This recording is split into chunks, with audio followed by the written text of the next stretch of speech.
Ayan guys, oh. Pero kahit na ulan, ang init, ang pangit ng panahon. Umulan siya mga 20 minutes. So, ito na yung place na bago. So, wala naman, natamad kasi ako guys mag-post. Magtamad ako mag-video. Ayan. Usual, antok na antok ako.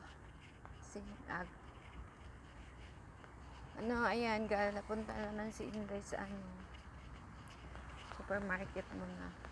Kakain. Kasi wala nang pagkain doon. Tapos ayan siya, oh. Diyan na nilalakad yung aso. Ganon dun, bandang dun.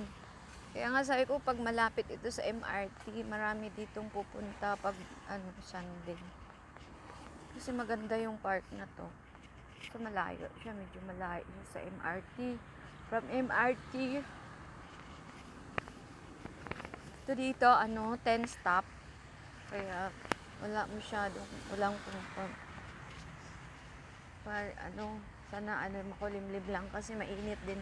Pero kasi dahil nga sa mga, may mga halaman, pwede ka kasing sumilong dyan ka, maglatag ka ng tapos mahiga ka, matulog ka, ganun lang. Ang off day, ginagawa namin, madalas ganun yan. Kasi maraming puno kasi, lang siya, along the highway lang. Ayan na guys, pupunta ako doon sa ako sensyong kakain. Lahat ng kain. Okay, dito na lang.